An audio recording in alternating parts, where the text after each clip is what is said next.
Bonjour à toute la famille Expansion. Bienvenue à notre réunion Expansion Online. Nous sommes heureux d'emmener ce programme chez toi.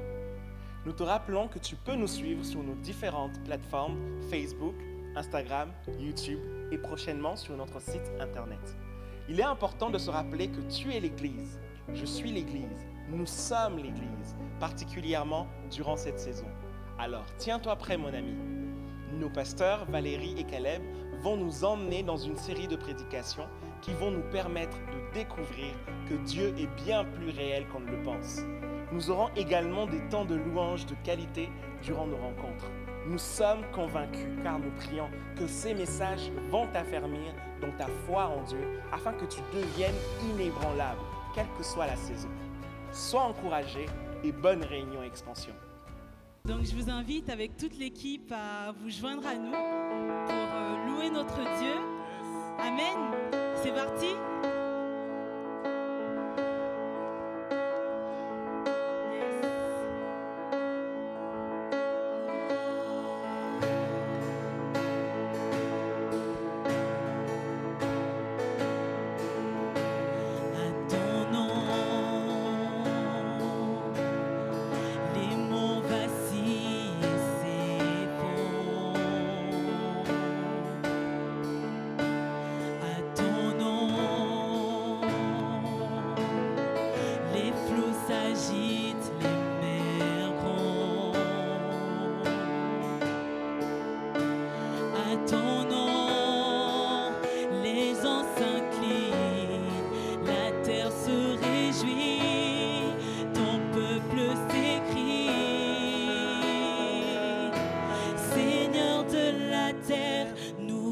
Exaltons ton grand nom, remplissons le ciel de nos louanges, nos louanges.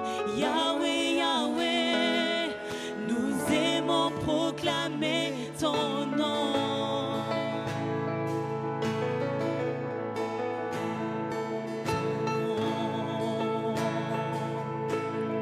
Le jour s'éveille dans la gloire.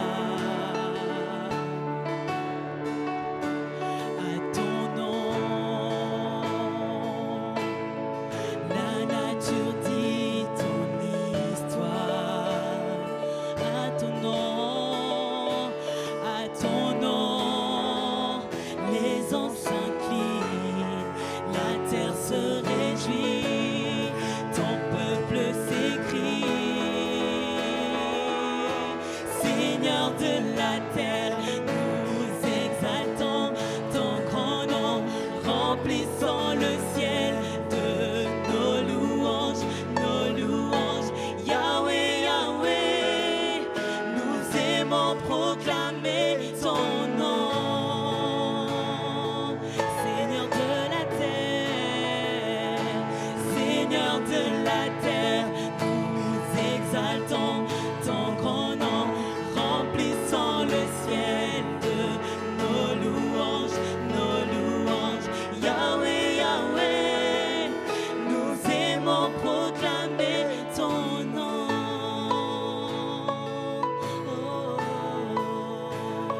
fortifie en toutes circonstances. Nous voulons déclarer par ce chant que ton nom est grand, que ton nom nous fortifie. Alléluia.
Merci Seigneur. Merci pour nous rappeler à notre âme ces vérités-là, Seigneur, encore une fois. Merci Seigneur parce que ton nom est plus grand que tout, Seigneur, et je te prie de nous aider à pouvoir nous contenter de ton nom, Seigneur, quand on est distrait par toutes sortes de choses. Merci pour ton nom qui est suffisant, Seigneur, et qui est plus suffisant que tout, Seigneur. Amen. Bonjour à tous, bienvenue au Expansion Online pour cette deuxième partie. Aujourd'hui, on va parler plus de tout ce qui est du contentement. On va parler du contentement. Je rappelle pour ceux qui n'ont peut-être pas suivi pour la semaine dernière, on a parlé, il y a 2 semaines, on a parlé de la repentance. Et aujourd'hui, on parle du contentement. Donc, restez avec moi, tout va bien se passer, même si c'est le contentement. N'oublions pas, on est dans cette série-là qui s'intitule « Seigneur, deviens réel ». Et au milieu de toutes les crises auxquelles on peut faire face, l'importance d'avoir cette relation avec Dieu, d'avoir cette vie avec Dieu qui est active et qui est aussi plus que réelle. Plus que réel. C'est hyper important et c'est pour ça qu'on a choisi de faire cette série-là. Seigneur, deviens réel. Deviens réel. Et aujourd'hui, on va regarder ensemble, du coup, non seulement le contentement, c'est quoi, mais pourquoi est-ce que j'ai besoin du contentement ? Pourquoi est-ce que j'ai besoin de ce concept-là, finalement ? Tout simplement, en préparant ça m'a vraiment fait penser à une histoire que j'ai vécue, une histoire qui est aussi pas très vieille non plus, ça date de 2016, c'est quand je suis allé à l'école biblique. En fait, je suis un étudiant, comme tous les étudiants, j'avais pas beaucoup d'argent. Et puis, ce qui s'est passé, en fait, c'est que très vite, j'ai été à court au niveau économie, alors que je gérais bien mes affaires et tout ça. Je travaillais pas encore à l'époque. Et le truc, c'est qu'à un moment donné, déjà, premièrement, j'ai eu le privilège de pouvoir avoir accès au panier alimentaire de Action Nouvelle Vie. C'est la branche humanitaire de l'Église Nouvelle Vie. Puis, on a eu un caddie, mais rempli. Et ça a été un moment de soulagement pour moi parce que je me suis dit, mais pour $5, je peux avoir accès à cette grosse bénédiction-là. Puis, j'étais vraiment content. Et à la deuxième session, du coup, après janvier, je me suis mis à travailler. Le visa d'études en tant qu'étranger me permettait seulement de travailler que 20 heures par semaine. Donc c'est sûr que c'était limité, mais j'avais quand même une rentrée d'argent. Puis à un moment donné, j'avais eu quelques imprévus, acheter les livres et tout ça, qui coûtaient beaucoup plus cher que ce que je pensais. Puis en fait, à un moment donné, j'étais à court. Et là, je suis à l'ITF et il y a quelqu'un qui me dit « Mais Francine voudrait te voir ». Et je me dis, mais non, Francine, en fait, c'est la réceptionniste, mais c'est un peu la maman de tous les étudiants. Mais du coup, je me suis dit, ok, let's go, je sais pas trop pourquoi, mais ok. Mais je savais par contre que j'aurais dû payer mon loyer il y a 2 jours. Donc ça, j'avais compris un petit peu. Et en fait, ce qui s'est passé, c'est qu'elle me disait, mais Caleb, peut-être qu'il faudrait que tu payes ton loyer, là, c'est le moment, tu sais. Donc, très poli et tout ça. Donc, voilà, je vais à la pause, je vais retirer l'argent, je reviens. Puis là, je crois que dans mon regard, elle a vu que c'était mes derniers $. Je crois qu'il me restait peut-être $3 sur mon compte à la fin. Et là, elle le sait, c'est mes tout derniers $, et puis je peux plus rien. Je lui dis pas, mais elle et moi, on a un nice contact, et puis on se le dit, quoi. On se le communique. Puis en fait, donc voilà, je suis dégoûté et tout ça, et puis j'arrive chez moi et je me dis, mais Seigneur, tu sais, je travaillais au maximum et tout ça, je suis arrivé ici, puis c'est merveilleux le Canada, merci Seigneur, mais est-ce que c'est tout ? C'est tout ce que j'ai. C'est ça mon aventure, c'est de vivre comme un galérien, et puis c'est tout. Et j'ai vraiment eu cette réflexion-là, puis je m'en suis juste remis à Dieu, juste pour me rappeler, voilà, Seigneur, c'est toi qui est mon pourvoyeur et c'est avec toi que je vais y arriver. Donc en gros, ça a été comme ça un petit peu le début de mon année à l'ITF. Et ensuite, donc je suis là, je prie dans ma chambre. Le lendemain arrive et là rebelote. Ouais, Francine voudrait te voir. Et là je me dis quoi ? Qu'est-ce qui se passe ? Puis là elle me dit, tiens, il y a quelqu'un qui a déposé ça pour toi. Là, je me dis, mais c'est qui ? Elle me fait, je ne sais pas, je ne l'ai pas vu. Et là, je dis, mais non, mais c'est bizarre. Bon, il était marqué Caleb, étudiant ITF, une écriture que je ne connaissais absolument pas. Puis en fait, là, j'ouvre l'enveloppe et puis en fait, j'ai eu un don. J'ai eu un don et ça m'a permis de pouvoir avoir... je crois que ça m'a payé les courses pendant 4 semaines. Et j'étais choqué. Je me suis dit, ah ok Seigneur, c'est tu te chauffes de ce bois-là. En gros, tu te chauffes de ce bois-là. Je me suis dit, mais j'étais vraiment étonné. Je dis, Seigneur, je sais que tu es capable de faire plein de trucs, mais là quand même, là tu es fort. Là c'est très très fort. Puis j'étais tellement en joie et en même temps je me sentais ridicule parce que la veille j'étais en mode, Seigneur, tu m'as amené au Canada et puis c'est juste pour ça. Puis là il m'a béni, mais plus que béni. J'avais un peu honte quand même. J'étais comme, ok, mais bien ta foi Caleb, c'est allé loin. Ça a tenu 2h30 à peu près. Donc... c'est sûr que j'ai pris une claque ce jour-là, mais j'ai surtout pris une des plus belles leçons de ma vie. Et c'était avec joie du coup que j'ai pu prendre l'enveloppe de Francine. Puis là, elle était vraiment contente. Et puis je lui ai dit, mais tu sais, hier, je te donnais mes derniers $. Et là, elle me dit, ouais, je sais, ça se voyait sur ta tête. J'étais en mode, ok, bon, d'accord. Au moins, j'ai pas réussi à faire poker face, c'est pas grave. Et c'est très en rapport avec ce qu'on va voir aujourd'hui, parce qu'on va voir le contentement. Et le titre de mon message, c'est ça, c'est Seigneur, est-ce que c'est tout ? C'est tout. Et souvent, on peut avoir ce sentiment-là. Bien sûr, on ne va pas le dire parce qu'on est des bons chrétiens et qu'on ne dit pas ça. Mais ça reste que parfois, on peut le penser. Seigneur, c'est tout ce que tu me réserves. C'est ça ma vie. C'est tout. C'est tout. Et on peut poser vraiment cette question à Dieu. En tout cas, on se la pose à nous-mêmes. Et c'est sûr que cette valeur, le contentement, c'est pas la plus prisée de la terre. Et on serait tenté de dire, mais le contentement, c'est tout aussi. Le contentement, juste ça. Et pour introduire ce passage-là, ce message-là plutôt, je vais juste aller dans Matthieu, si vous pouvez tourner à Matthieu avec moi. Matthieu chapitre 6, donc le premier livre du Nouveau Testament. Matthieu chapitre 6, et franchement c'est un des plus beaux passages concernant le contentement. Un des plus beaux passages, comment dire ça ? Il est en face de la réalité, puis en même temps, il nous ramène, il nous claque contre l'amour de Dieu. Et c'est un des plus beaux passages. Du coup, voilà, Matthieu 6, verset 30. On commence avec le verset 30. Bien entendu, on est plus du verset 24 au verset 34, qui parle justement, ça traite vraiment et purement des inquiétudes. Et à ce moment-là, en fait, on peut lire ensemble, verset 30. « Si Dieu habille avec tant d'élégance la petite plante des champs qui est là aujourd'hui et qui demain sera jetée au feu, à plus forte raison, ne vous vêtira-t-il pas vous-même ?» Et puis là, il dit, mais c'est Jésus qui parle, et puis il fait « Ah, mais votre foi est encore bien petite. » Puis il y a une autre version qui dira « Mais gens de peu de foi, vous êtes sérieux ?» C'est un peu comme s'il disait « Mais t'es sérieux, tu connais Dieu ou tu ne le connais pas ?» Et c'est sûr que c'est tentant de vouloir s'inquiéter pour à peu près tout, parce qu'en tant qu'humain, on aime être en contrôle, mais ce n'est pas ce à quoi Dieu nous appelle. Et je le dirais de cette manière, le réel problème n'est pas ce que Dieu permet. Parce que parfois, même très souvent en fait, finalement, on n'a pas ce qu'on veut, mais le réel problème n'est pas ce que Dieu permet. Le réel problème, c'est notre suffisance. C'est notre côté de « Seigneur, moi j'ai géré, j'ai un peu jaugé la situation, et d'après moi, ça devrait se passer comme ça. » Et on a un peu ce genre de suffisance-là, de non-respect, entre guillemets, sur ce que Dieu a dit, que ce que j'avais... Dieu a dit ce que j'avais besoin. Et la suffisance, je vais donner quelques phrases comme ça. La suffisance arrive lorsque Dieu n'est plus à sa place de pourvoyeur dans ma vie. Et ça, c'est hyper important à le réaliser. La suffisance, c'est s'en remettre à mon propre jugement, quand Dieu sait ce qu'il fait. Mais la suffisance, c'est aussi refuser de s'en remettre au jugement de Dieu. Et la suffisance, c'est mal connaître ma position en Christ. C'est mal connaître le fait que je suis fils de Dieu. Et la suffisance, c'est tout simplement mal connaître Dieu. Parce que si on le connaissait mieux, on se rendrait compte à quel point c'est un Père aimant.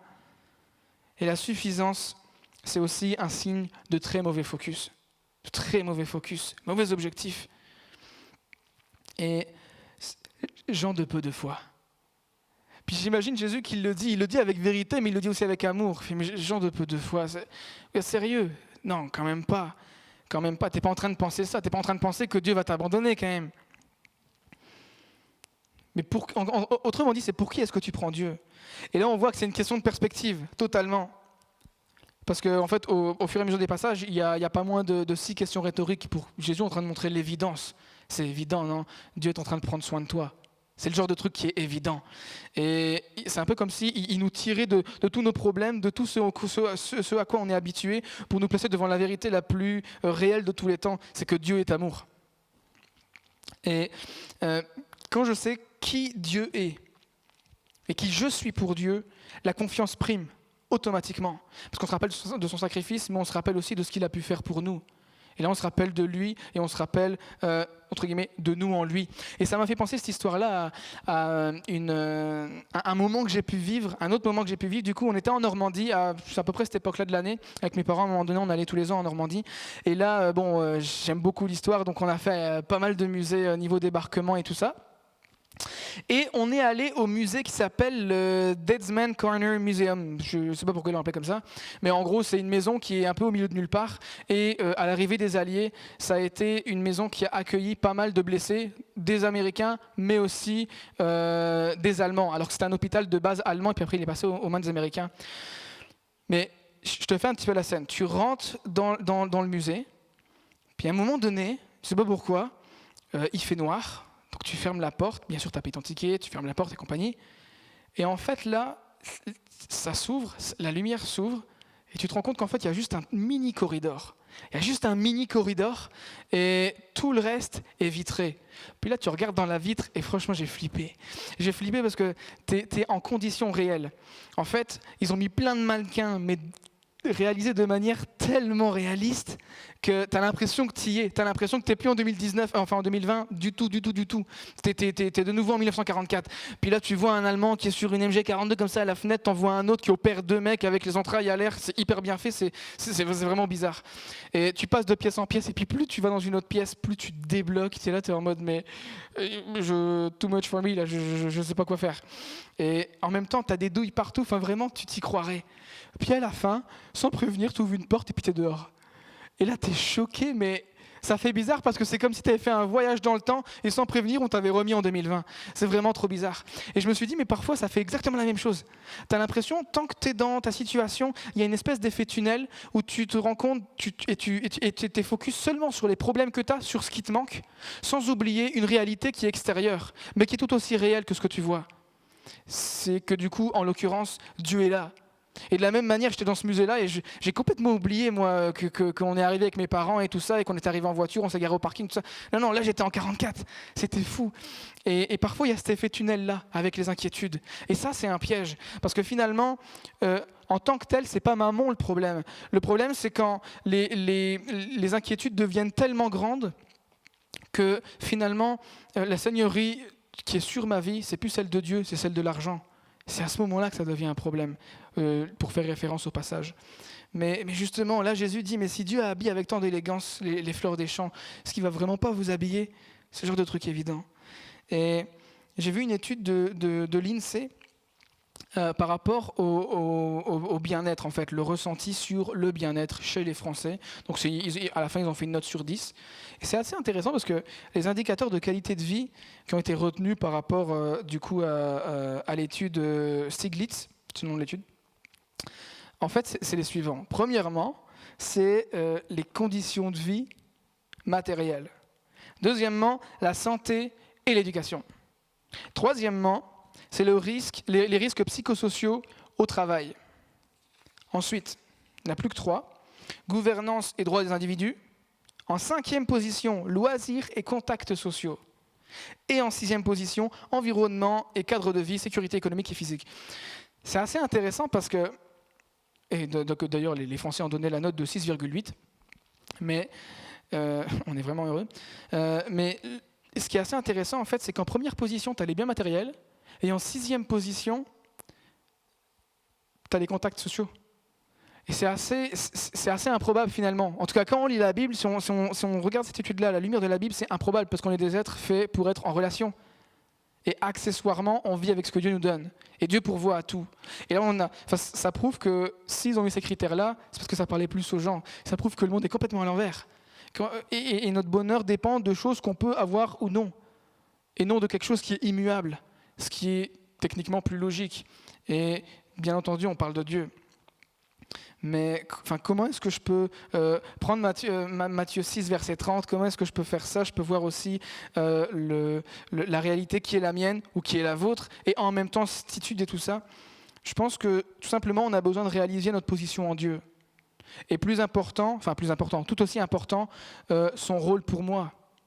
C'est méga important. Et pour ça, il n'y a pas 36 clés pour faire ça. C'est juste lire la Bible.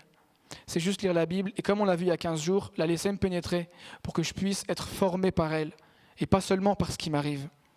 Pourquoi? Parce qu'elle est vivante et elle est efficace. La Bible est vivante et efficace. Me laisser façonner par la parole de Dieu lui-même. Et alors que je me rends compte que le réel problème n'est pas forcément le contentement, même si c'est tout un objectif à atteindre, mais c'est ma suffisance. C'est ma suffisance et le fait que je m'en remette uniquement à mon jugement et pas à la volonté de Dieu. Et je réalise aussi que finalement, bien plus qu'un problème de contentement, bien plus qu'un problème d'attitude, le contentement, c'est le standard et c'est l'école de Dieu pour ma vie. Ça, c'est mon deuxième point. Le contentement, c'est le standard de Dieu. Pourquoi? On retourne à Matthieu chapitre 6, versets 31 à 32. Ne vous inquiétez donc pas et ne dites pas « Mais que mangerons-nous » Ou même, que boirons-nous?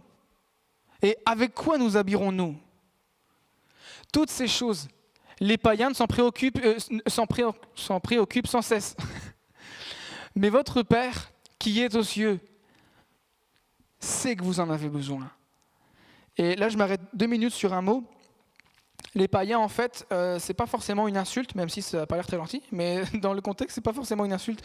C'est en fait, le grec utilise le mot ethnos, donc ça veut juste dire, c'est de là que ça vient ethnie, et ça veut juste dire les autres nations. D'ailleurs, il y a des autres versions qui diront les autres nations ou les autres peuples.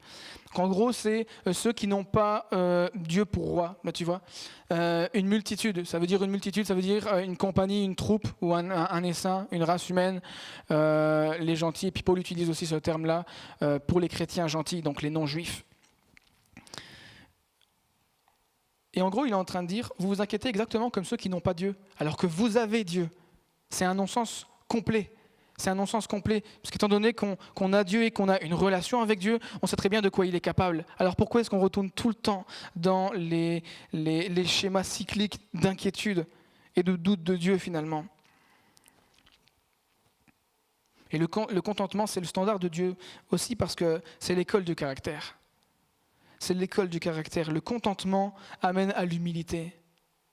Ça amène à l'humilité. Et je reconnais qui je suis. Et je reconnais du coup, au cœur de tout ça, qui Dieu est. Ça fait une dichotomie mais avec la société, mais c'est sans pareil. Parce qu'on nous dit souvent, il faut que tu te fasses toi-même, et puis surtout, il faut que tu puisses avoir assez de choses pour que tu puisses être heureux. Obtiens ce qui va te rendre heureux. C'est comme ça que ça va marcher. Puis là, on est dans la promotion de soi à fond la caisse, alors que finalement, Dieu dit, mais non, remets-toi-en à moi, et moi je vais faire le reste. C'est d'ailleurs le verset d'après. Mon degré de contentement est déterminé par ma santé spirituelle. Plus je sais qui je suis en Dieu et qui il est pour moi, plus le contentement devient accessible. Et un truc à ne pas oublier, c'est que le contentement, c'est une discipline. Tout simplement. C'est une discipline. Puis parfois, il faut se faire violence. Parce qu'éventuellement, on n'a pas envie de se soumettre. On est humain, on est rebelle. J'ai essayé de voir quelques citations par rapport à ça au niveau d'Internet. Puis j'avais plein de sites, 95 citations sur le contentement, 35, 40. Donc j'en ai pris juste quelques-unes. Celui qui se contente est riche, tout simplement. Qui vit content de rien possède toute chose. Qui n'est content de rien ne contente personne. Il y a un peu plus fort celui-là. Ce qui te manque, cherche-le dans ce que tu as. Être trop satisfait de soi-même empêche le progrès. Soyez content de votre sœur, amis, c'est là la sagesse. Puis là, il y a deux dernières. Le contentement apporte le bonheur, même dans la pauvreté. Et le mécontentement apporte la pauvreté, même dans la richesse. En mariage comme ailleurs, contentement passe richesse.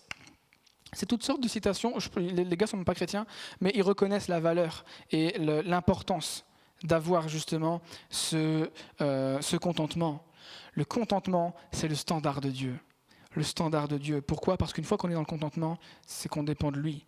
Et c'est qu'on l'a remis à sa place, qui est de Seigneur et de pourvoyeur. C'est de décider de ne pas s'inquiéter.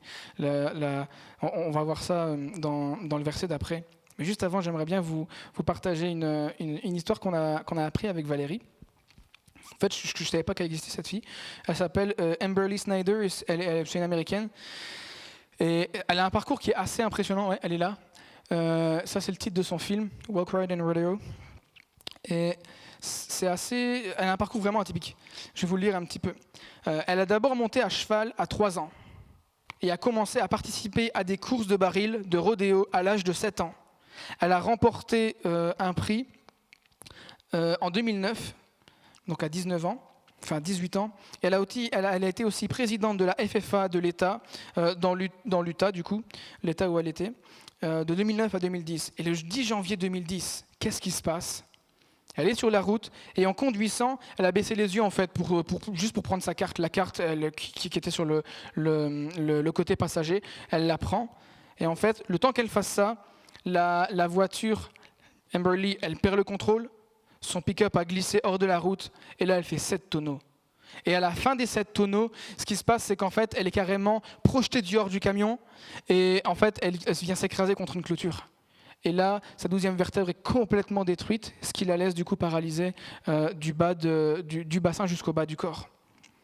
Imagine, sa vie c'est le cheval, sa vie c'est le rodéo, elle ne peut plus rien faire, elle est anéantie.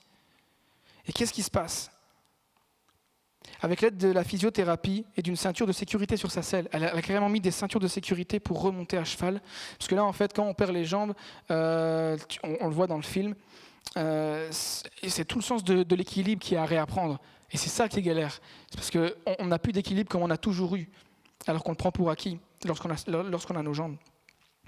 Et elle a plus tard pu reprendre le cheval. Et elle a participé à un rodéo 1 an et demi plus tard. 1 an et demi plus tard. C'est incroyable. C'est incroyable. Et tu vois tous les questionnements par lesquels elle passe pendant justement le film, quand tu le regardes. Et c'est là que ça m'a frappé, parce que lorsque je préparais cette prédication, ça m'a frappé parce que je me suis dit, mais le contentement ouvre une porte pour autre chose. C'est que quand elle s'est rendue compte qu'elle pourrait plus jamais marcher, malheureusement, qu'elle a pu aller de l'avant. Elle n'a pas juste, elle n'est pas devenue aigrie au point d'accuser absolument tout le monde et de dire mais c'est à cause de lui, c'est à cause de elle, c'est à cause de ça, je pourrais plus jamais rien faire. Et puis a commencé à être détruite quoi qu'elle aurait eu les arguments. Mais non, elle s'est focusée sur ce qu'elle pouvait encore faire et elle est allée.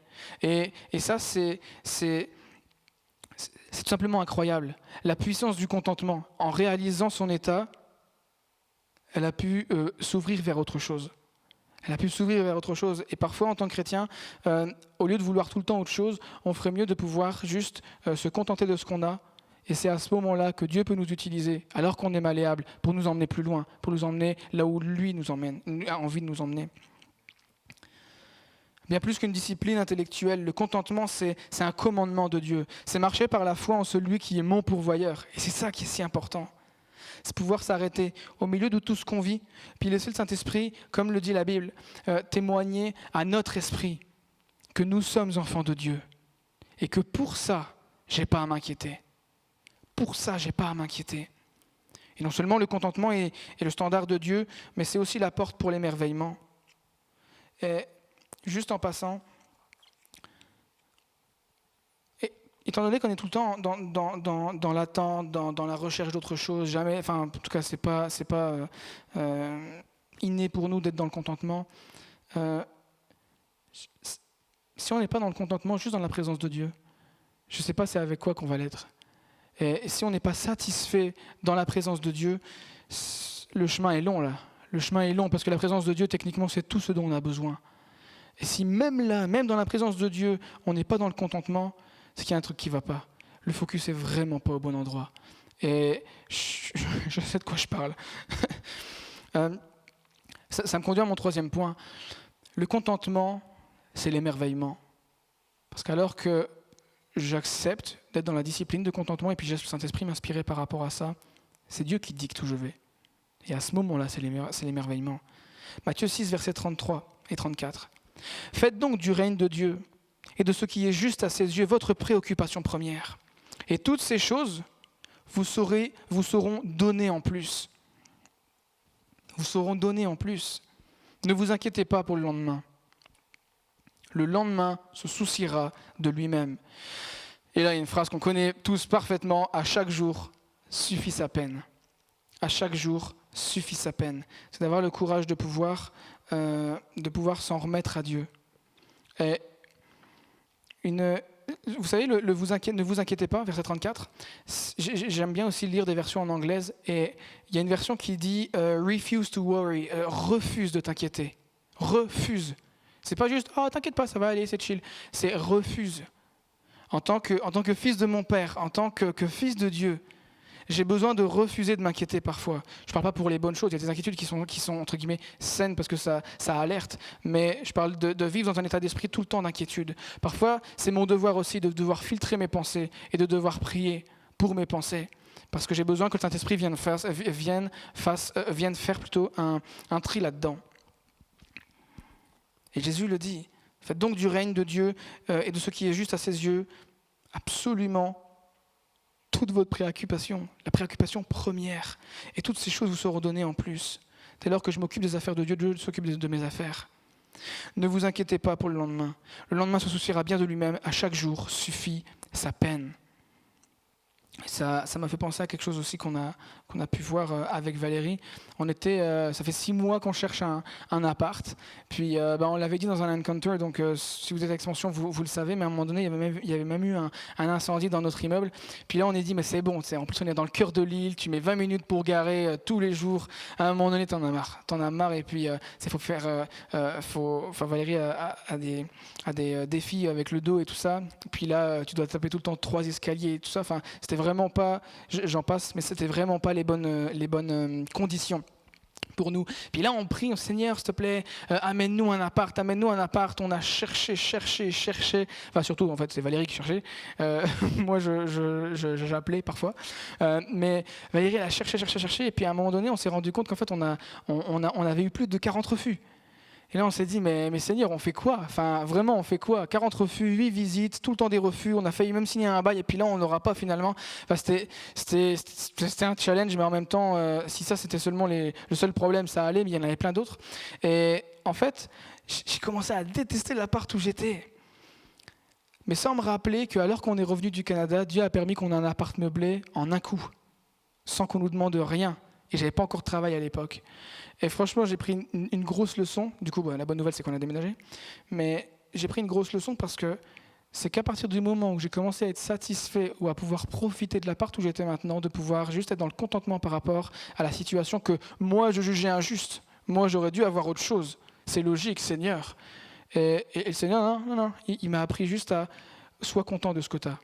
Quelque chose s'en vient, mais sois content de ce que tu as. Et le fait d'être dans le contentement et de commencer à remercier Dieu pratiquement tous les jours pour cet appart-là, ça nous a permis de pouvoir, pas limite ne plus vouloir déménager, on voulait quand même déménager, mais vraiment avoir ce sentiment de Seigneur, merci, parce qu'en fait, on était encore plus inquiet que ça quand on n'avait pas d'appart et que tu nous as donné ça.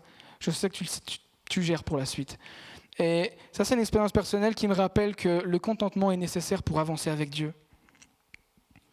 Ne vous inquiétez pas, refusez de vous inquiéter.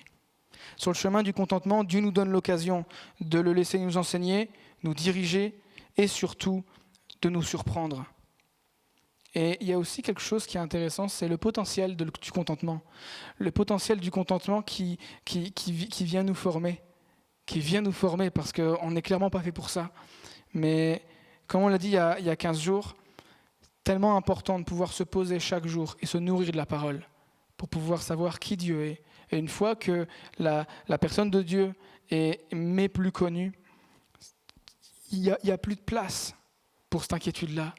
Je ne dis pas que, alors que je vais devenir chrétien, j'aurai plus d'inquiétude, c'est pas ça, mais éventuellement, on aura vraiment la grosse solution.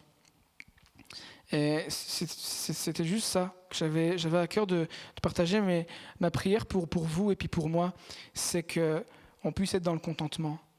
Et que premièrement, alors qu'on va pouvoir clôturer cette vidéo, que tu peux fermer ton téléphone et ton ordi, mais l'aspiration que j'ai, c'est qu'on puisse dire au Seigneur, mais Seigneur, je veux me suffire de ta présence. Je veux me suffire de ta présence. Parce que réellement, c'est tout ce dont j'ai besoin. Il n'y a rien d'autre que j'ai besoin. Mon âme soupire après toi, on le voit tellement dans la Bible. Mais parfois, on a juste besoin de sa présence. Et au lieu de s'occuper à ça faire régler tous les problèmes, on a juste besoin de rentrer dans sa présence. Et Seigneur, aide-moi à me contenter. Comble-moi par ta présence. Ça, c'est une prière qui a sa réponse. Et qui a sa réponse plus d'une fois. Il suffit de voir les psaumes. Je vais juste finir en priant. Seigneur, je te remercie pour chaque personne qui est ici, mais aussi chaque personne qui sera derrière son écran au fur et à mesure des temps, Seigneur. Je te prie que tu puisses nous aider, nous donner l'évidence de ce besoin qu'on a de toi pour pouvoir être dans le contentement, pour pouvoir être comblé. Seigneur, je te remercie parce que tu nous as créés en dépendance à toi, parce que tu savais aussi que ça allait être pour notre bien. Je te prie, Seigneur, qu'on puisse revenir à ça, alors qu'on a toutes sortes de distractions et un peu le tourbillon de la vie. Je te prie que tu puisses nous frapper d'amour par le contentement, Seigneur. Amen. Salut, j'espère que tu as passé des bons moments avec nous. Merci d'avoir pris ce temps d'écouter la louange, d'écouter la prédication et j'espère vraiment qu'ils t'auront vraiment touché. En tout cas, si tu as aimé, pense à t'abonner sur YouTube Jeunesse Expansion ou alors sur Instagram. Bientôt, on aura aussi le site internet. Mais merci et puis passe une bonne journée ou alors une bonne soirée.